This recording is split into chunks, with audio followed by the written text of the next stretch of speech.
Vous vous souvenez du moment où j'ai dit que c'est bon, j'avais fini, j'allais juste faire un petit tour de correction et mon roman serait prêt à être envoyé en maison d'édition? D'un côté, j'avais pas tort, j'ai pas repris mon roman, mais de l'autre, le petit tour de correction s'est révélé être une sorte d'enfer. Et bien sûr, je n'exagère jamais.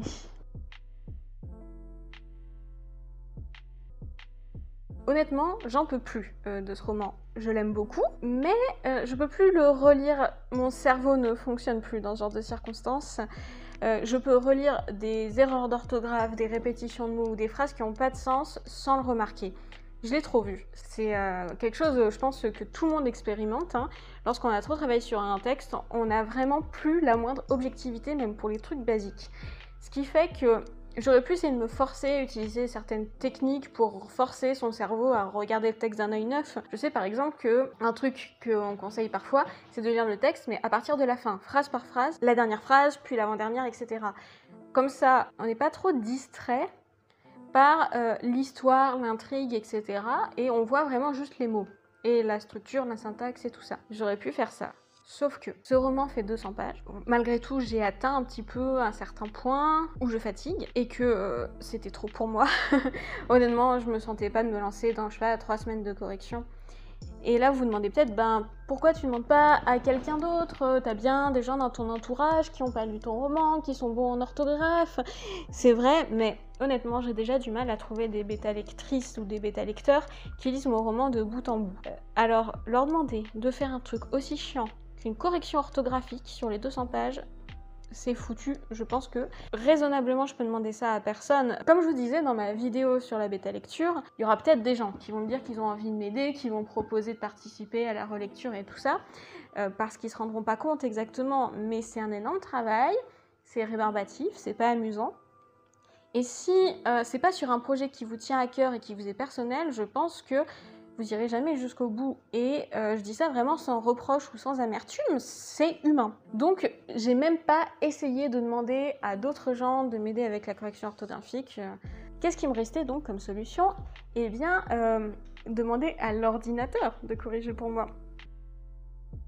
Parce que vous savez qu'il y a des logiciels de correction orthographique qui sont très très efficaces. Le plus connu, c'est Antidote. Sauf que pour compliquer les choses, moi je ne veux pas utiliser Antidote. Tout simplement parce qu'il est payant et qu'il est genre cher. Ce serait genre tu fais un don de 5 € à la fondation qui a lancé le logiciel, je dis pas, mais là il coûte 100 balles le truc. J'ai pas 100 balles à mettre dans un logiciel de correction. Du moins je l'aurais si je devais m'auto-éditer ou quelque chose comme ça. Mais là, admettons, dans l'hypothèse où mon roman est accepté par une maison d'édition. Ils vont l'envoyer en correction à un moment auprès d'une correctrice professionnelle. Qu'est-ce que c'est la première chose que va faire la correctrice? Elle va passer le roman sous Antidote. Du coup, le fait que moi je dépense de l'argent pour acheter Antidote auparavant, eh ben, c'est un peu du gaspillage, quoi. C'est pas utile. Pourquoi est-ce que je veux corriger mon roman et faire en sorte qu'il y ait le moins d'erreurs d'orthographe possible? Eh bien parce que je veux faire bonne impression. Je vais pas gaspiller 100 balles dans le fait de faire bonne impression, alors que je suis même pas sûre de gagner de l'argent, parce que je suis même pas sûre que ensuite on va accepter mon roman. Et rappelons-nous que quand même on gagne pas des milliers et des cents avec un roman. Les avances sur droit d'auteur, elles sont entre 1000 et 2000 € en moyenne de ce que je sais. Donc ce serait quand même entre 10 et 5% de ce que je gagnerais qui serait sacrifié en avance pour un logiciel de correction. Il y a peut-être des gens qui le font, ça. Et honnêtement, c'est un choix que je respecte. Mais moi, j'aurais vraiment eu trop l'impression d'un gâchis ou de mettre mon argent par les fenêtres parce que j'ai pas non plus des tonnes d'argent sur mon compte. Ça fait quand même un paquet de livres, hein, 100 €. Donc, pas d'Antidote. Qu'est-ce qui me reste après? Eh bien, il me reste de tenter de trouver des logiciels de correction orthographique qui seraient gratuits. Des logiciels libres, par exemple.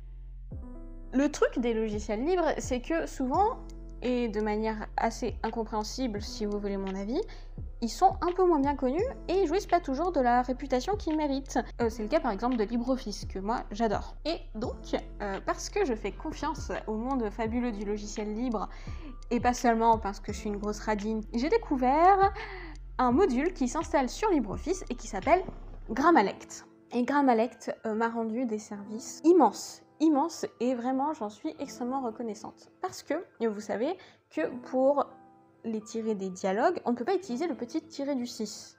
il faut utiliser ce qu'on appelle un tiret quadratin, donc un gros tiret. Mais si vous faites chercher et remplacer, et que vous prenez tous les tirets du 6 et que vous les remplacez par tiret quadratin, eh ben, vous allez remplacer des tirets qui devraient rester des tirets du 6. Par exemple, les mots de liaison, quand vous écrivez ces choses-là avec un tiret. Donc, comment est-ce qu'on fait? Je crois qu'il y a beaucoup de gens qui font les choses manuellement.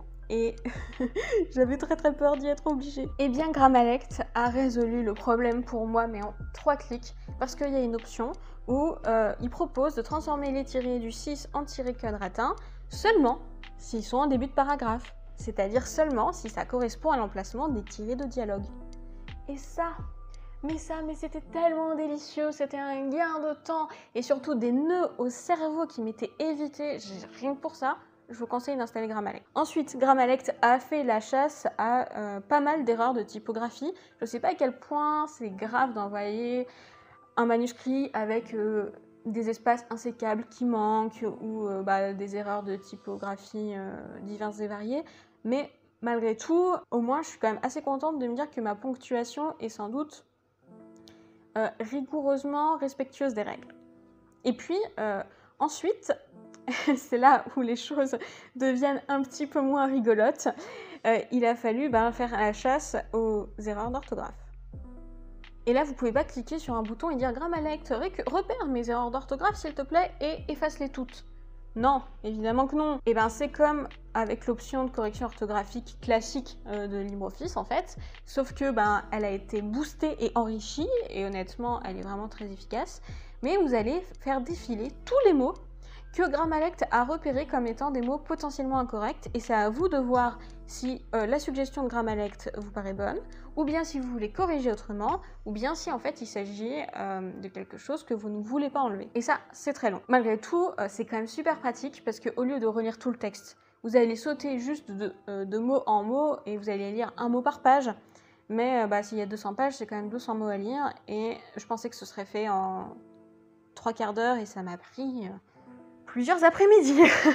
Parce qu'en même temps, honnêtement, je peux pas passer 5 heures d'affilée à faire de la correction orthographique. Au bout d'un moment, en fait, je me rends compte que je suis plus efficace. Je lui dis, j'ai envie de dire oui à tout, à Grammalect pour que ça se termine vite. Et genre, quand vous êtes dans cet état d'esprit, vous êtes en mode, vas-y, fais ce que tu veux, j'en ai marre.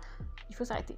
Donc je me suis arrêtée, donc ça a mis du temps. Mais malgré tout, Grammalect a très rarement repéré des choses qui n'étaient pas des erreurs. Vraiment, à 90% du temps, il y avait effectivement des choses à corriger. Grammalect, c'est compliqué de faire des stats, mais admettons, dans les 2/3 des cas, il me propose une solution qui me convient. Par exemple, quand c'est pas la bonne personne pour la conjugaison, que j'ai mis un S à la place d'un T, des choses comme ça. Parfois, il analyse pas très bien la phrase, et dans ce cas-là, je peux corriger directement à ma façon, mais il y avait bien une erreur à corriger.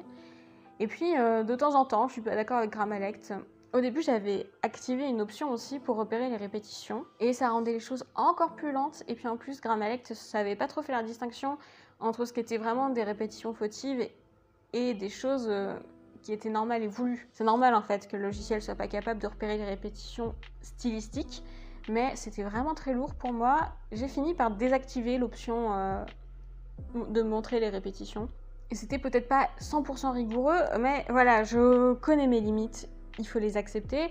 Et puis, j'ai à nouveau vu un post sur les réseaux sociaux d'une éditrice qui disait qu'il ne fallait pas non plus se prendre trop la tête sur les corrections parce qu'on pouvait légitimement considérer que la chasse aux répétitions, c'était le travail éditorial.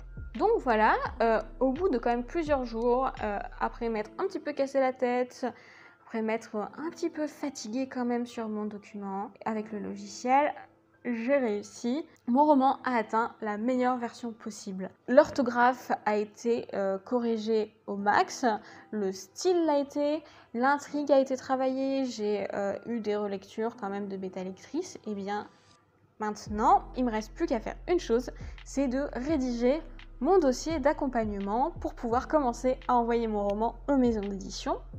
Et c'est ce dont on parlera dans le prochain vlog.